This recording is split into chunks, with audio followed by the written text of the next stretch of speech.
Sí, quedás baja negra. Sí. Ahí va. Mirá, dale, ahí está. La escalerita. Sí, está. Podríamos probar hacer la escalerita o el ascensor alguna vez. Sí, ¿no? sí. Cuando Bien. seamos Ya. machos.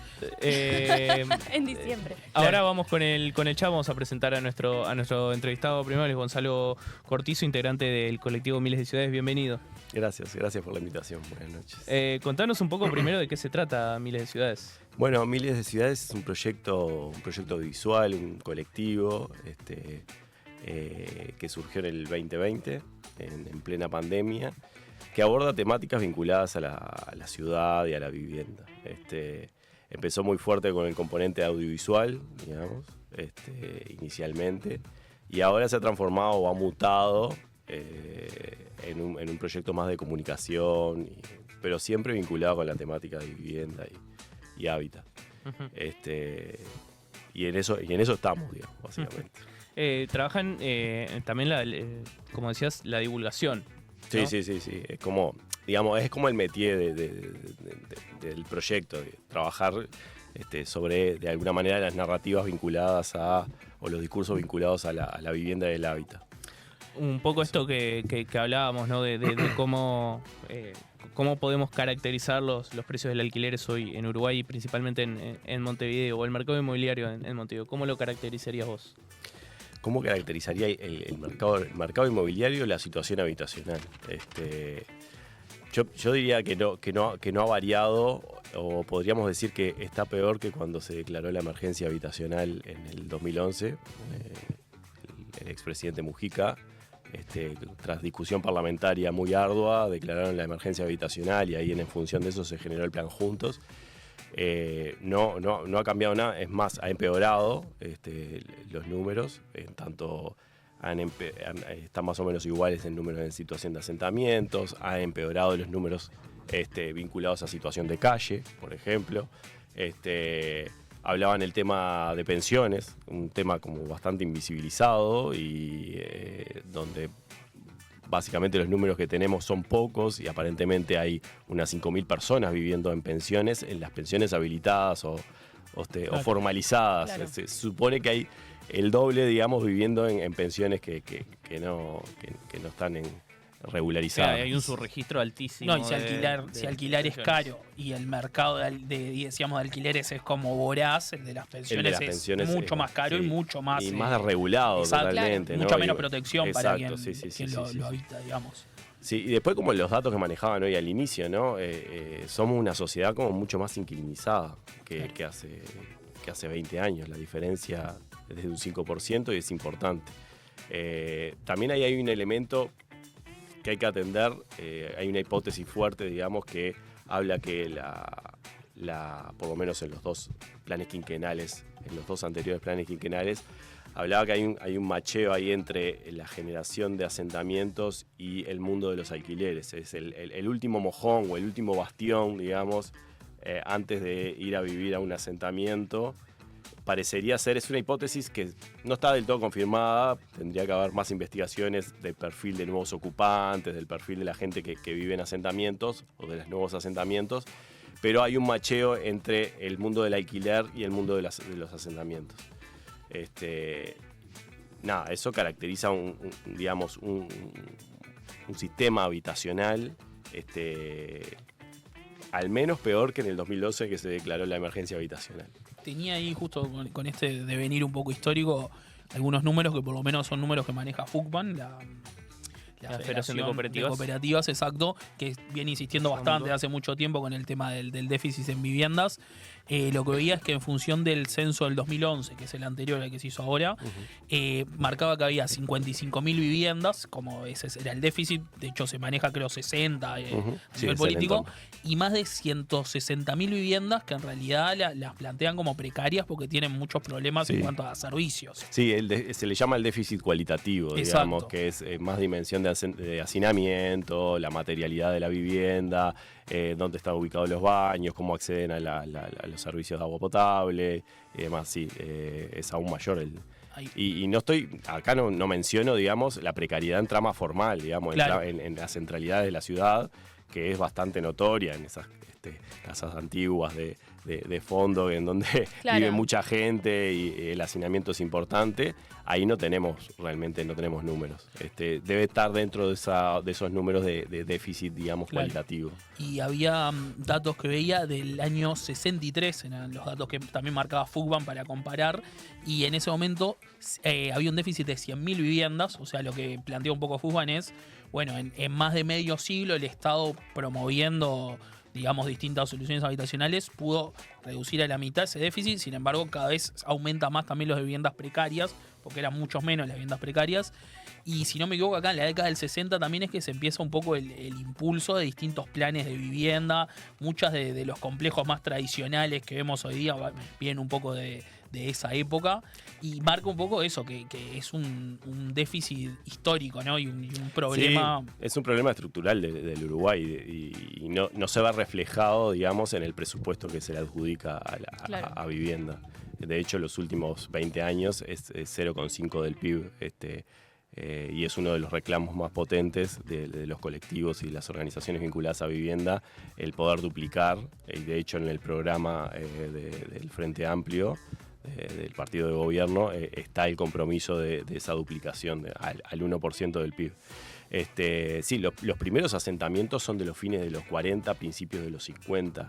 El primer, ustedes que son todos de comunicación, el primer audiovisual vinculado a asentamientos se llama Cantegriles, que es del 58, de Alberto Miller. Es como el primer registro audiovisual vinculado a asentamientos, es en la zona de Aparicio, Saravia. Y es verdad que ese estado, digamos, vallista tuvo una respuesta bastante rápida inicialmente con la construcción de algunas cuestiones que nos salieron bien, como las unidades misiones, las diferentes unidades y demás.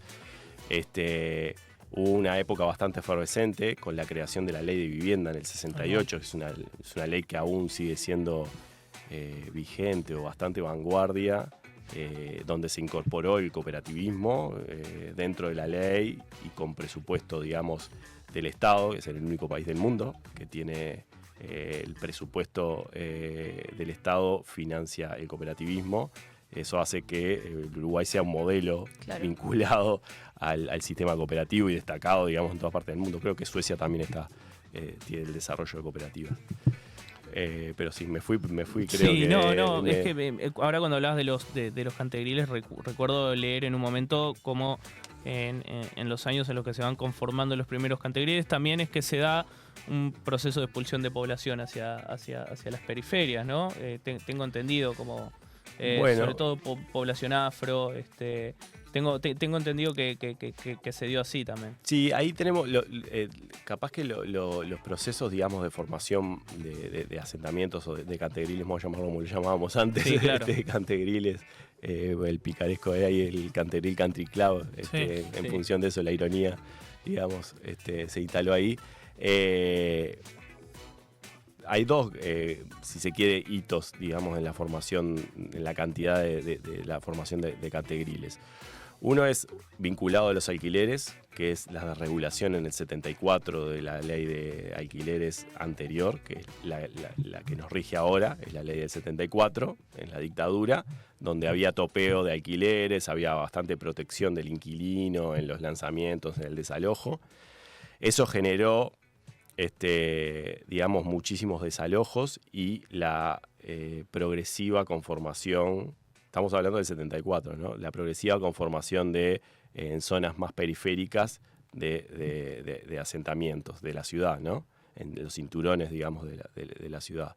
Es verdad que es mucho más el traslado de la centralidad hacia la periferia que lo que pensábamos inicialmente, o lo que la literatura, digamos, vinculada a la temática ha echado por tierra, que era gente que venía del interior y se quedaba en la periferia. Es más la centralidad que se fue a la periferia. Exacto. Eso es así. Y después el otro hito, digamos, de desalojos muy fuerte, fue en el año 89, 90, Y ahí sí fue el envión grandísimo en el principio de los 90 de la generación de Cantegriles. Ahí sí después les cuento un poco, digamos, de qué fue ese proceso de desalojos y de por qué los precios de los alquileres ahí subieron mucho. Estaban muy atados a la inflación, digamos. Vamos. O sea, Vamos, responda a circunstancia eeconómica o alguna cuestión más también legal. Bueno, había procesos, ustedes son más jóvenes, pero había procesos inflacionarios muy fuertes en esa época. Digamos, estamos hablando de tres dígitos de inflación, ¿no? De más del 100%. Y al haber desregulado, digamos, o al haber liberalizado los alquileres en el 74, los precios de los alquileres a partir de ahí estuvieron, yo no soy economista, así que estoy más o menos talenteando, pero estuvieron muy atados a los procesos inflacionarios y a los salarios siempre, los alquileres. Entonces, ahí lo que pasó fue que, nada, hay artículos de prensa, fue en el único momento histórico donde se generaron colectivos vinculados a inquilinos, el Frente Nacional de Inquilinos y la Cansa del Inquilino, donde tenían representación de abogados, digamos, para poder de alguna manera evitar, digamos, los desalojos. Y ahí sí, ese fue como el fermento a lo que los primeros 5, 6 años de los 90 generaron la mayor cantidad de ocupaciones de terrenos en las periferias de Montevideo. Claro. Estamos viendo un poco, me parece que todos los aspectos vinculados a la vivienda que estuvimos hablando, o sea, el alquiler, el acceso, también los asentamientos, todos tienen en sí mismo que ver, o sea, son todas piezas de un mismo sistema. puzzle. Exacto. Sí, y es el paraguas de la desigualdad. O sea, exacto, el problema sí. de acceder a eso machea completamente con eso. O sea, son hermanos. Y Claro. esto que decíamos de que podemos, volviendo al tema de la caracterización, lo que es correcto esto que decíamos, de un mercado totalmente liberalizado también, ¿no? Como que responde mucho a oferta y demanda y también a veces incluso los designios de los propietarios. Sí, claramente. Digamos, me parece que estamos en un contexto, en una oportunidad en poder, digamos, meterle el foco a los alquileres, por esto de que hablábamos de que somos una sociedad más inquilinizada, por cuestiones culturales, porque los jóvenes también, digamos, tienen un vínculo con la vivienda, un poco más lábil, por decirlo de alguna manera, un poco lo que hablaba de la idea de nuestros padres o los padres de nuestra generación. Lo mismo con el trabajo, digamos, esto de que iba a durar toda la vida o algo, bueno, también pasa con el hábitat y con la vivienda. Hay menos propietarios. Pero, ¿cuál era, Camila, la pregunta que me has hecho? Porque ya me fui por la rama. En esta caracterización que podemos hablar de... Sí, que se liberalizó, claramente. La legislación del 74 lo que hizo, digamos, para estimular la construcción y con el argumento de que había poca oferta, digamos, de alquileres, porque era tanto la protección, lo que hizo fue liberalizar los alquileres y, bueno, provocó. Claro, hoy legalmente te pueden cobrar lo que quieran, cualquier cosa. Bueno, no? yo no sé, ahí había que precisar, porque creo que hay algunos porcentajes, digamos, en los cuales la moneda está definida en qué moneda se puede hacer. Sí. Los contratos duran 2 años y con la posibilidad de un tercer año. Está regulado, digamos, los procesos de desalojos, los lanzamientos y demás. Sí, pero no estamos hablando del precio en sí. Muy a grosso. No estamos, no. Por eso te pueden cobrar. Yo creo que muy a grosso modo.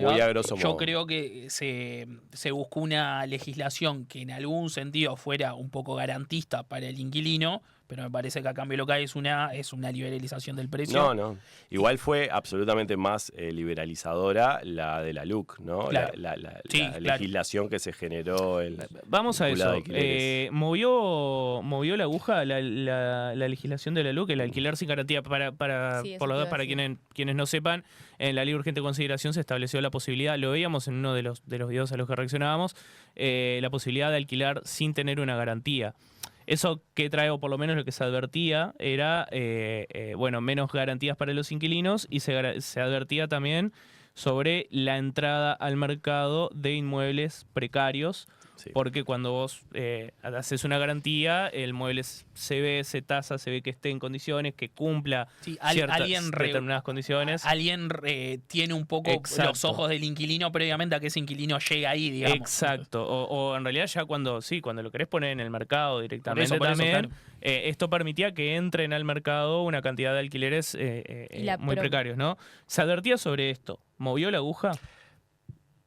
No tengo la respuesta, no sabemos. No, en realidad claramente no hay datos vinculados a esos temas. Es lamentable, pero bueno, es, digamos, uno de los elementos que tenemos, digamos, como un debe como sociedad y vinculado con la temática, es la generación de datos serios y ciertos sobre esto.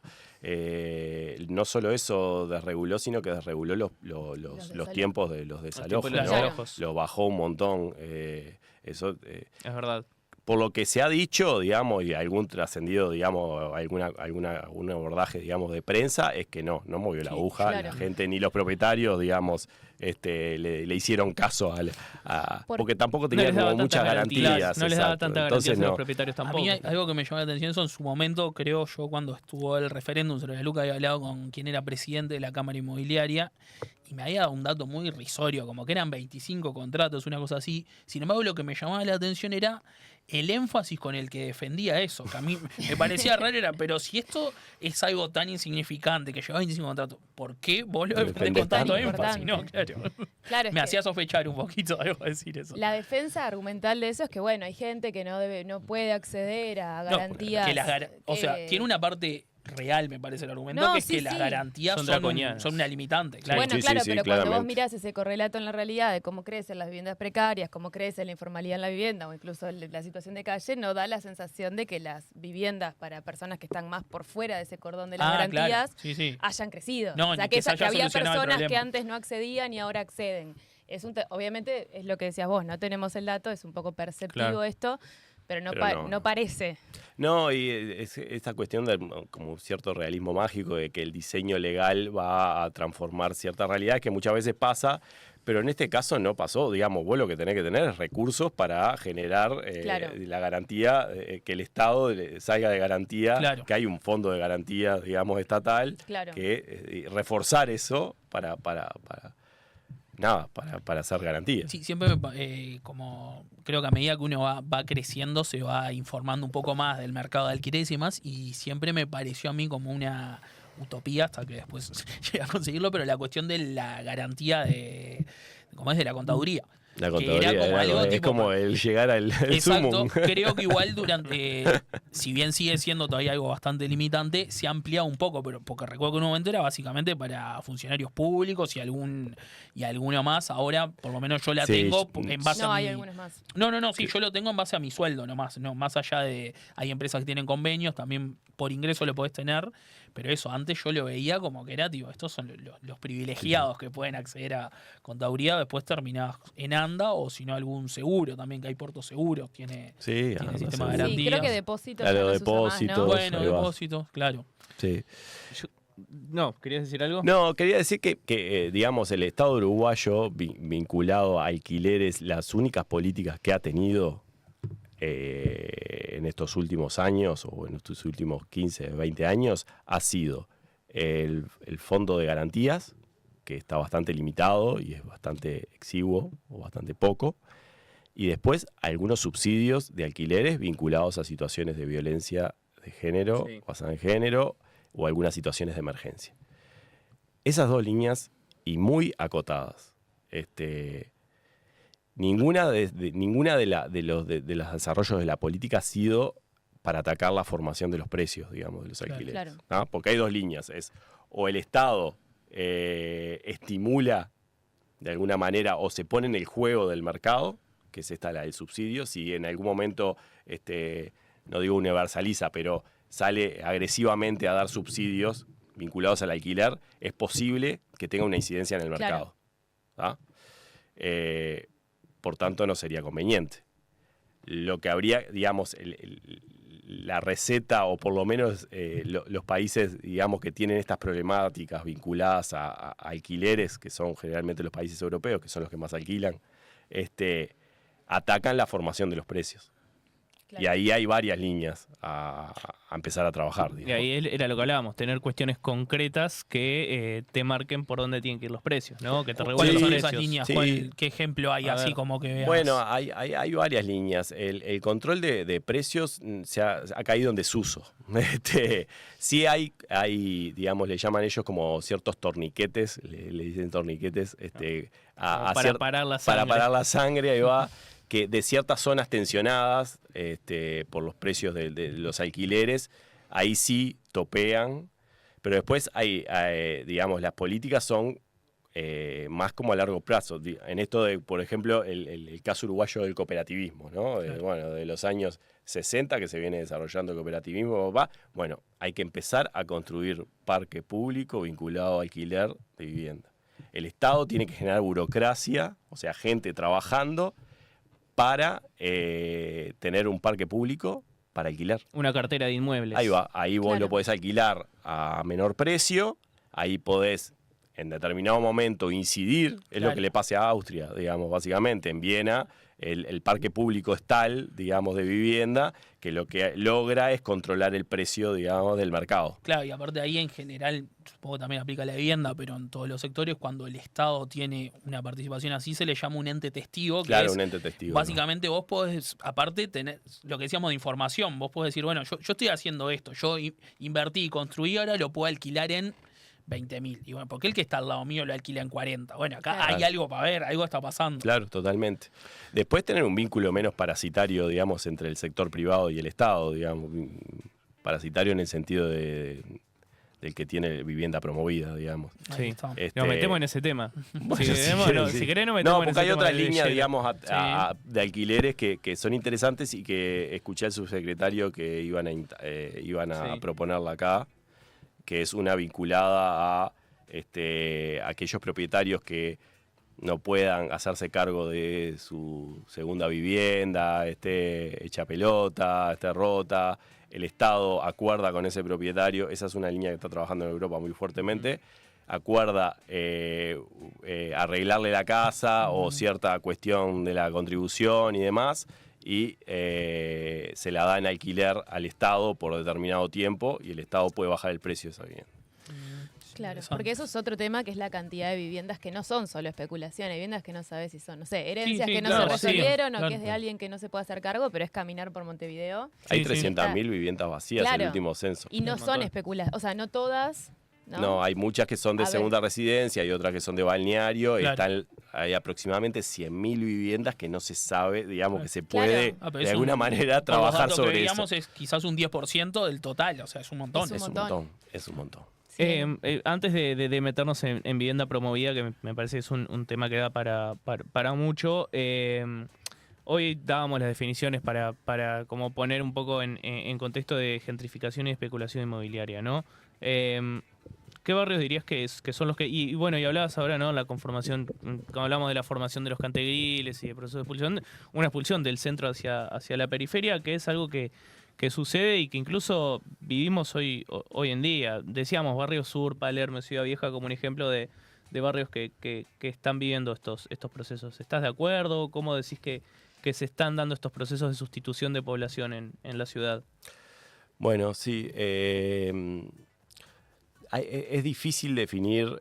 Yo comparto con ustedes, digamos, que hay ciertos barrios que uno empieza a percibir que hay cierto cambio de población. Lo que no sé si se constituiría, digamos, en procesos de gentrificación fuerte, como se dan en otros países, digamos, mucho más definidos. En Uruguay es todo levemente, suavemente ondulado, digamos. Sí es verdad que Palermo y Barrio Sur han habido procesos de gentrificación forzado o de expulsión literalmente de los Conventillo Cuareim, toda la población afro ha vivido procesos de forzados, digamos, de gentrificación y de expulsión. Ciudad Vieja, ahí creo que discrepo un poco. Yo no sé si ha habido una sustitución. Ciudad Vieja, el barrio Ciudad Vieja tiene como característica muy particular, es que es el barrio donde viven, donde hay mayor diferencia socioeconómica. Es decir, Claro. el menos El homogéneo. abanico, Ahí va. Donde hay más pobres y no más pobres, pero hay pobres y con gente con plata. Yo creo que es un barrio, aunque ustedes no lo crean, yo creo que para estudiarlo, para echarle el ojo en estos términos de gentrificación, yo miraría Punta Carretas y todo el proceso de transformación de la cárcel en shopping y todo Bueno, su sí. entorno y el aumento de precios y y cuánto de la población originaria, digamos, de Punta Carretas sigue sosteniendo.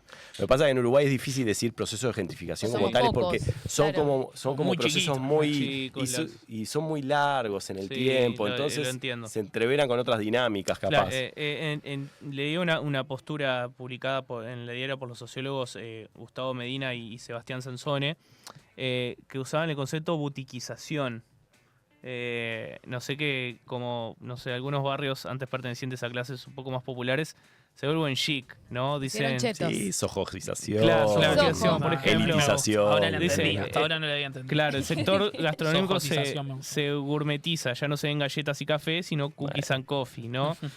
¿Ustedes han estudiado estos procesos en miles de ciudades o tienen alguna idea? Bueno, esto, ahí hay unas publicaciones un libro de Leslie Kern que habla de procesos que están muy buenos de gentrificación y pone ejemplos.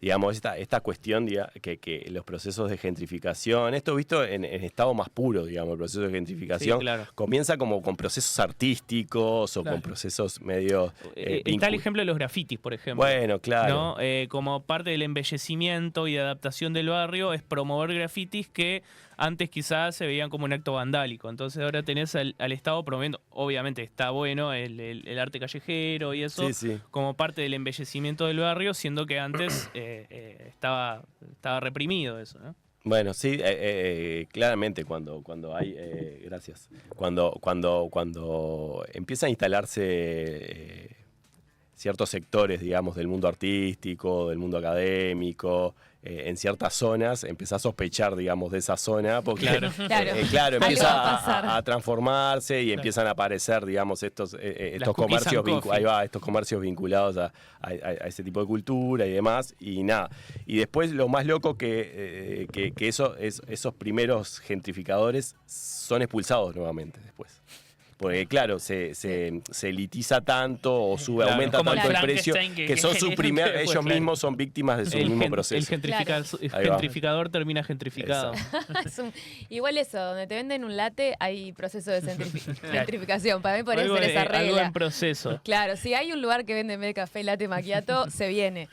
¿Les parece pasamos a hablar de vivienda promovida? Sí, ya lo venimos promoviendo. Cuéntenos. Doy un poquito de contexto, cualquier cosa vos cortame, Gonzalo, pero más o menos hablamos, mercado inmobiliario se maneja por ley de oferta y demanda. La ley de oferta y demanda indicaría que entonces si yo lo que hago es aumentar la cantidad de viviendas que hay a disposición, deberían los precios bajar. Eso por lo menos como regla madre. Lo que pasó fue que en 2011, si no me equivoco, el gobierno plantea una cuestión que, resumidas cuentas, sería aumentar las exoneraciones tributarias que se le dan a los constructores de inmuebles para que básicamente aumente la cantidad de construcciones, se aumente la oferta y ahí de algún modo incidir en lo que sería el precio final que puede llegar.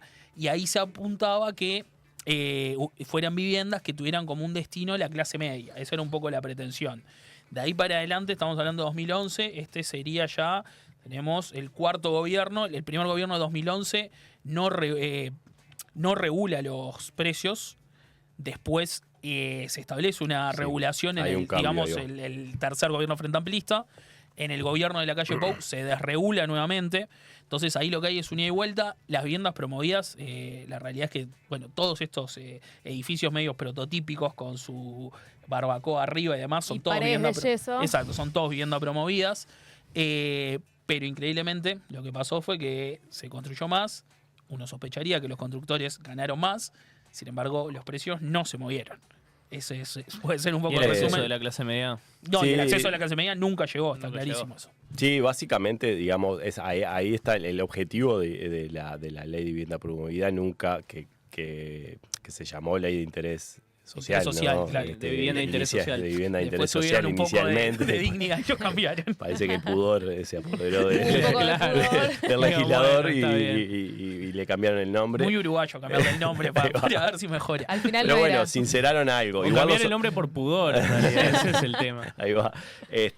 Igualmente los objetivos siguieron siendo los mismos de la ley de vivienda promovida para sectores medios y medios bajos. Sectores que nunca, digamos, la vieron pasar, vinculado a la vivienda promovida. Tuvo dos cambios yo ahora no traje concretamente cuáles fueron los cambios que tuvieron, pero tuvo 2 cambios en las gestiones de Frente Amplistas, 2 cambios de la normativa. Exacto. Creo 2 fueron. Sí, porque, o sea, básicamente ahí lo que se planteaba en algún momento era: yo tengo que una parte de esa cantidad de viviendas que yo doy exoneraciones. Reservaban stock para el Ministerio de Vivienda. Debería ser para la ANB. Lo que hablamos de la cartera de. Exacto. Y una parte también estaba regulada en precio. Entonces era bueno. Vos, hay una parte que sí, que sea ley de especulación pura, oferta y demanda. Otra parte, eso que vos construís con las exoneraciones, está regulada en precio. Eso después, o sea, hoy día no, claro, está bajo análisis, el pero último cambio, libre. digamos, echó por tierra todos los, digamos, todas las reservas que podían haber para un parque público de vivienda. Permitió monoambientes, por ejemplo, también. Ahí habilitó monoambiente, habilitó proyectos de más de 100 viviendas, incluso hay proyectos que están financiados, eso es una locura. Hay proyectos que están financiados por vivienda promovida y por ley de inversiones. Sí. Claro. Eso tienen una tremendo, cantidad de exoneraciones, tienen más exoneraciones. Sí, no, si querés, eso que decías, ¿no? Habilitación a incorporar unidades de monoambientes y eliminación del tope de 100 unidades también. Eliminación del tope de 100 unidades, eso también inclusión de amenities, eso aumenta los precios de las viviendas. Ponerle piscina, básicamente. Ponerle piscina, pet garden, piscina, todo lo que ponen. Gimnasio. No parece muy orientado a la clase media, tampoco no. esa... Y ha tenido gran incidencia y ahí es un caso para estudiar particularmente el barrio Cordón, que ha tenido más de 8.000 vivienda promovida, es el que pica en punta, digamos, vinculado a vivienda promovida. Ahí habría que hacer qué pasó con el precio en Cordón. Yo sospecho que el precio en Cordón haya aumentado. Tenemos más de 8.000 viviendas promovidas en Cordón. Sí, por eso es un dato que... Parte del objetivo era que llegue a la clase media y que se construya en barrios que en general no se suele construir, sin embargo terminaban construyendo los barrios costeros, básicamente. Sí, bueno... hay que ser justo con alguna renovación de stock que logró la vivienda promovida en barrios que en realidad Cordón no era un barrio que recibía mucha inversión. La inversión en Montevideo básicamente estaba en la costa. Claro. En la costa, pero costa a costa. Claro. En la franja de la costa. Ahí relocalizó, digamos, la inversión. Es verdad que si vos ves la zonificación, se va contra los límites de la zonificación, las viviendas, digamos, contra los límites donde la renta o la ecuación es más favorable. Juegan un poquito. Ahí va, no van al centro de la zonificación, a la zona norte, por decirlo de alguna manera. Después la zonificación de la última, yo no lo tengo claro, pero amplió muchísimo a otras zonas. Y a zonas digamos de Canelones, Maldonado y demás, que también ahí sí están habiendo construcciones. Si uno va por Camino de las Américas, por toda la zona del aeropuerto, que está pegado al eje, ay, no me sale el nombre de la calle donde se desarrollaron todos los barrios privados, de Canelones, digamos, ahí hay un proceso de cambio de toda esa zona, con los servicios que se instalaron en función de esa población, ha cambiado radicalmente. Hay una realidad, esto que decíamos de que se construyó vivienda promovida en barrios que ya estaban, que ya son bastante céntricos. Es verdad que hay que ser justo, que no había mucha inversión en Cordón, pero era un barrio que tiene todos los servicios, que está absolutamente ya trabajado, ¿no? No se va a construir a lugares donde haya incluso menos inversión, o donde haya pocos servicios, y que el Estado, incluso si se construye ahí, también tendría que ir y poner los servicios, ¿no? Porque también hay algo de eso. No, claramente, digamos, se construye donde, en definitiva, la ecuación siempre iba a ser beneficiosa por los niveles de exoneración de cosas que tienen, digamos. Pero son muchas, de eso es algo que dijimos, la exoneración es importante. Es mucha, sí. Fugban dice algunos números, los ha hecho públicos de la cantidad de 70 millones por año, más o menos, de exoneraciones, de 70 millones de dólares. Es un número demencial, digamos. También los inversores te dicen, bueno, pero si no hubiese existido, esa plata no existe.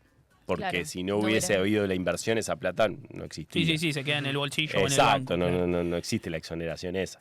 Lo que pasa que ahí va, perdón, pero justo lo que decíamos de, bueno, si eso va a existir, también tiene que haber algo para la sociedad, porque yo justo ahora está un poco en debate los cambios de vivienda promovida, veía de los constructores privados que decían algo así como, no, bueno, a nosotros nos exoneran, pero se pierde de vista todo lo que igual se paga, porque no sé, la barraca paga, los obreros se contratan. Buenísimo, pero ya existen otros regímenes de inversión. Si este es específico en vivienda, se supone que después tiene que tener un rédito vinculado a la vivienda. El retorno viene por ahí. Bueno, hoy en día la ley de vivienda promovida tampoco tiene los topes de precio. Para la enajenación de viviendas nuevas solo tiene topes para refacciones, reciclajes y ampliaciones. Y tampoco está lo que decíamos, la enajenación de unidades para el Ministerio de Vivienda. Claro. O sea, eso es lo que decíamos, ¿no? Y hay unos datos que manejaba la Agencia Nacional de Vivienda que los publicó El Observador, ¿no? Que al cierre del 2024 tenemos un valor promedio de unidades de un dormitorio de $120.000 para comprar, unidades de un dormitorio. De 2 dormitorios de $162.000 más o menos, y las de 3 dormitorios $214.000, ¿no? Y los monoambientes te salen $92.000. Me deprimí. Sí, y abrimos, capaz tengo unos datitos de otro capítulo asociado a esto que no hablamos, que es el acceso a crédito para hacer eso, porque creo que ninguno de nosotros acá tiene $90.000, ¿no? Como para poder ir y comprar. Habla por vos. Comprar un monoambiente. No, a lo que quería llegar con esto es que los precios que se terminan dando, de nuevo, son inaccesibles y sí, se tiene que terminar recurriendo a créditos. Y el estímulo a la construcción de monoambientes y de un dormitorio, lo que hace es optimizar la renta sobre el metro cuadrado. Es decir, empuja las otras viviendas de más dormitorios a mayor precio.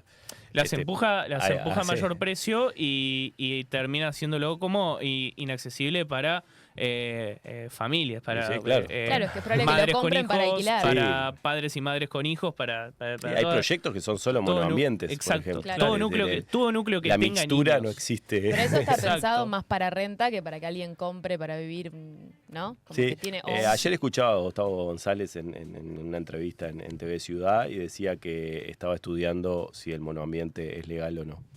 Mirá.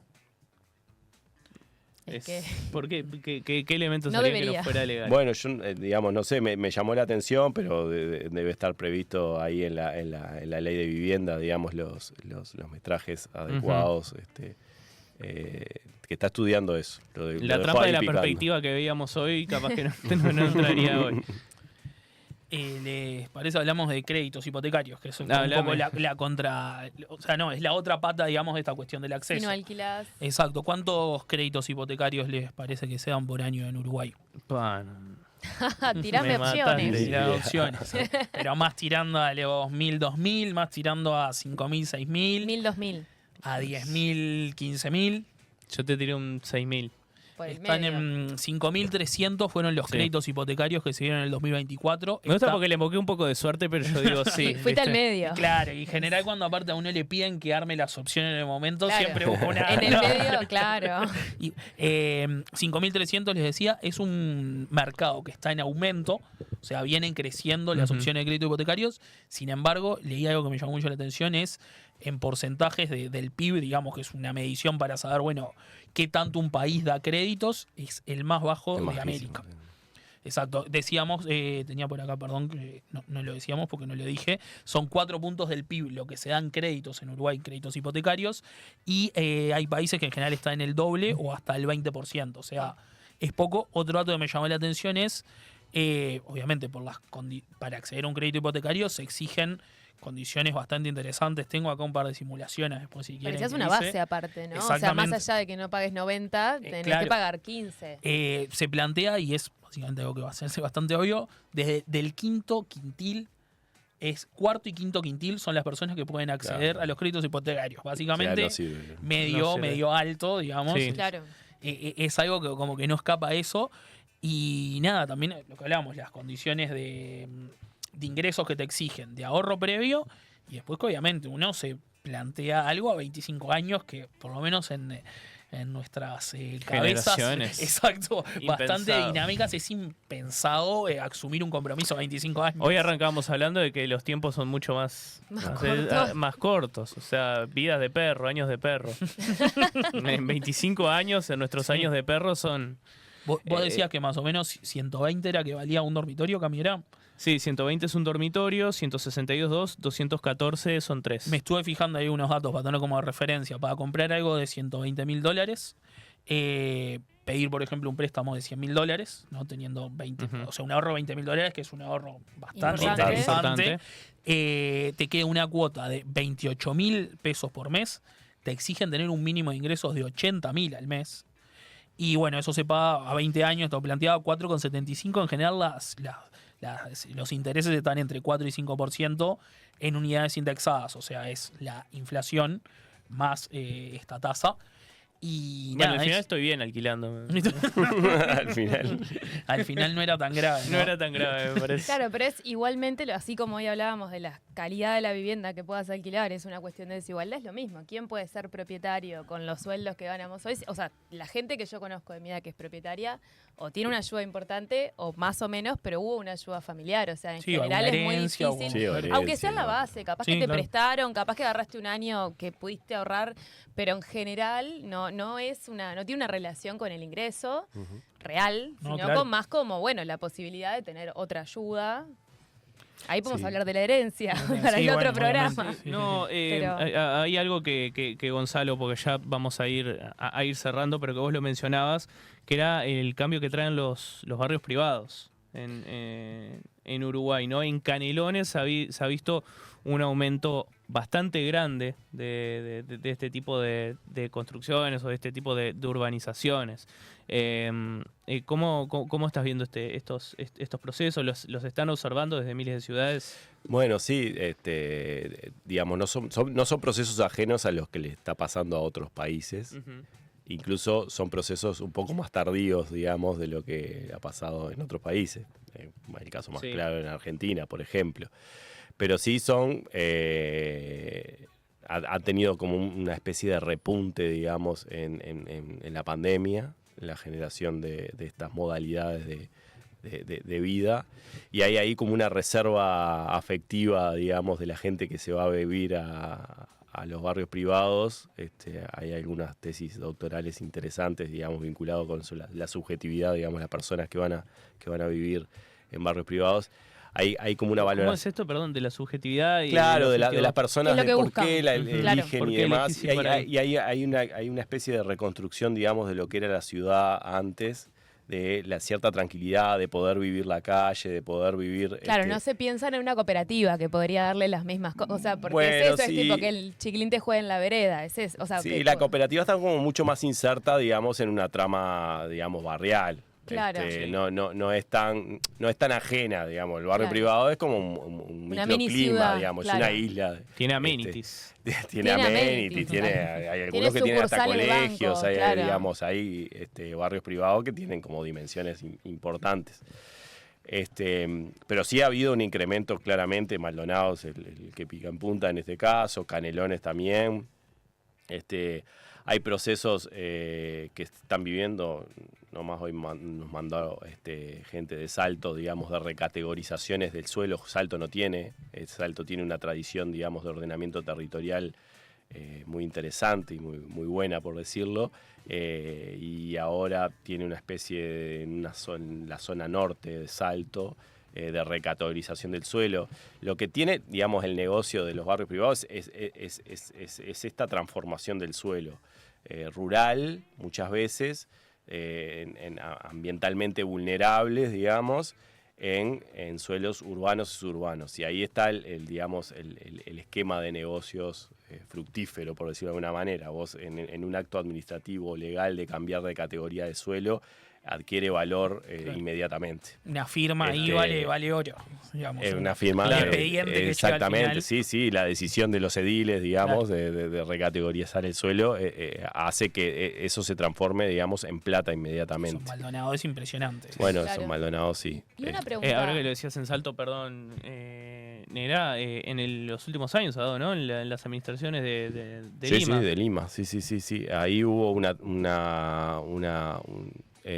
la primera parte de la administración de Lima hubo un emprendimiento que se llamaba Los Milagros, que era de los mismos dueños de la Tahona, que al final no llegó a concretarse, que se movilizó mucho. Allá hay un grupo de estudios territoriales de la Universidad de la República, el GET. Ellos están como muy movilizados por este tema, pero ahora sí hay, en realidad no se dice, digamos, que ese cambio de categoría va a ser para construcción de barrio privado, pero sí están cambiando, digamos, están extendiendo la ciudad de alguna manera, claro, que no ameritaba, porque Salto tiene vacantes en la centralidad, digamos, no tiene ningún sentido. No, te quería preguntar de la georreferenciación de estos barrios privados. Por el momento se decía esto de que también sucedía como esta cosa violenta del entorno, que de repente atrás del muro del barrio privado había un asentamiento, o que por ejemplo toda esta zona de Camino de los Horneros, de la Tahona. No me salía el nombre. Ese era el de hoy. Sí, Camino de los Horneros. El Camino de los Horneros. Bueno, eso también es algo que ustedes han podido ver, cómo es la relación georreferenciada, porque no necesariamente están en los barrios típicamente ricos, o no siempre, ¿no? No, ahí en el eje Camino de los Horneros, creo que estoy seguro, en el en medio, digamos, de todos esos barrios privados hay un asentamiento, no se llama Villa no sé cuánto, no me acuerdo. Hay un asentamiento. Igualmente son enclaves, digamos, pongámosle que del otro lado de la interbalnearia, por ejemplo, sí existen trama formal más precaria o algunos asentamientos. No se dan esos contrastes fotográficos que vemos en otros países. México, claro. Ahí va, que es la pared y de este lado ves el rancho y del otro lado ves la piscina. Y no ha generado procesos acá, por lo menos de expulsión o de realojo, debido a que, bueno, el barrio privado como modalidad se vaya comiendo un territorio. No, digamos, lo que hacía, ha conquistado territorios, vulnerables ambientalmente, nada, pero no he visto, en eso no. Algo interesante a ver qué ocurre con el tema de barrios privados es que el presidente Orsi, decíamos, fue intendente de Canelones, promovió, y de hecho hay declaraciones públicas en favor y defendiendo la lógica de la construcción de barrios privados por ciertas externalidades que entiende que tiene. Las bases programáticas del Frente Amplio plantean lo contrario, digamos, no estimular esa cuestión, así que quedará un poco eso por verse en estos años, qué es lo que termina ocurriendo. Y quedará por verse qué camino sigue tomando Canelones, quedará por verse, sí. Un 73% aumentaron, me dicen de la producción, eso Inolfi me lo mandan. 73% entre 2020 y 2023 aumentaron en Canelones solamente los barrios privados. Eso ya es un dato que, bueno, lo que decía Mati, ¿no? Es grande, ¿no? Sí, impresiona. Gonzalo, si quieren seguir a Miles de Ciudades, si quieren conocer su trabajo. En las redes, en realidad en Twitter, en X y en Instagram, estamos ahí en Miles de Ciudades. Construimos estas cuestiones, digamos, vinculadas a esta temática. Y después en YouTube, también Miles de Ciudades. Ahí tenemos todos los videos, tenemos algunos abordajes específicos vinculados a gentrificación, con entrevistas a mucha gente de partes del mundo. Otro vinculado a barrios privados, en el marco de esto del barrio del Milagro en Salto. En el canal de YouTube hay mucho material. Nos hacemos fuerte, no sé por qué, en la secundaria en Argentina. Mira. Muchos gurises. El algoritmo. Mira los videos. El adolescente argentino se ve que hay alguna materia ahí que se llama Miles de Ciudades o algo así. Y bueno, tenemos una web también donde tenemos todos los materiales, los artículos que hemos escrito y demás. Y nada. Adelante. Bueno, síganlos también en redes. Gonzalo Cortizo, te agradecemos mucho. Bueno, muchas gracias a ustedes. Muchas gracias. Actualizamos el chat, ¿les parece? El hombre del chat. Mi mayor fanatismo. Tenemos lo primero, que el chat va premiando a nuestros mejores fans. Mirá. Tenemos a Camilo como el fan número 1. Sí, Camilo está... Que es nuestro moderador acá. Nuestro moderador los está No, premiando, entiendo que es algo de YouTube. El algoritmo. Y la segunda fan es Pali Lorenzo. Vamos a conocer. Y me pongo al día con los últimos mensajecitos antes de irnos. Camilo, justamente, nuestro fan número 1, nos decía después de los videos que al final el del garage era el más prolijo de todos. Al final sí. Que tiene un Pero punto. ¿a qué costo? Exacto. Después Pali decía que se acuerda de frustraciones hasta las lágrimas en las mudanzas. Entiendo que dice. Roperos pasados por cuartos, heladeras que van bárbaras. Yendo a ver. Yendo a ver, exacto. ¿Heladeras que qué? Heladeras que van bárbaras en el living. Ah, sí. Esto es textual, porque lo puso entre comillas. Se lo dijeron. Heladeras que van... van muy bien en el living. La heladera va bárbara acá, sí, sé que se lo dijeron. Después Cristian, que es ahí nuestro fan número 3, dice que viven con los padres, pero están caros los alquileres. Y mirá, Pali nos dice que, bueno, en las Cabras Café están en contra de la gentrificación del café con dulce de leche. Del café con leche. O sea, se niegan a Le dicen usar... café con leche. La canela dice que es canela y no sabía esto. Cinnamon. Cinnamon. Claro, cuando en las cabras te echan si vas y pedís un cinnamon roll. Está bien, sí, no sabería ni lo que es. Un roll de canela. Claro. Y me encantó este mensaje de nuestro moderador, el chat que está con un nivel de pillez fuerte. Está con el ki alto. Sí, la única garantía que tenemos es que esto es un programón, dice. Estamos hablando del sistema de garantías. Bien, tremendo. Hacemos una pausita y ya venimos para el cierre, ¿les parece? ¿Sí? Despedimos a Gonzalo y seguimos. Muchas gracias. Dale. Gracias.